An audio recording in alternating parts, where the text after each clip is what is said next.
नहीं नहीं, हो गया हो गया। गवर्नमेंट ऑथराइज गाइड नहीं होगा, मेरा हो गया। हाँ, সোনার কেল্লা। আজকে আমরা সকালবেলাতে এসে উপস্থিত হয়েছি। সোনার কেল্লার যে বাইরের যে প্রাকৃতিক দৃশ্য নিশ্চয়ই আপনারা দেখেছেন এর আগেও। এখানকার অ্যাম্বিশন পরিবেশ অত্যন্ত ভালো, চারিদিক দিয়ে মানুষের জানান, বিভিন্ন পর্যটকরা এসছে বিভিন্ন দিক থেকে, তারা ঘুরে দেখছেন।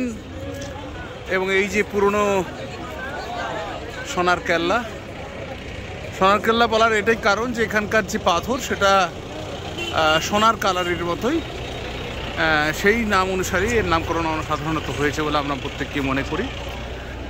এখানে অনেক ভাইয়েরা তারা বিভিন্ন পসরা নিয়ে বসে রয়েছেন, বিভিন্নভাবে তারা পর্যবেক্ষণ করছেন, এখানে প্রবেশ করার জন্য অপেক্ষায় রয়েছেন। বংশীবাদক উনি বাজাচ্ছেন। হ্যাঁ,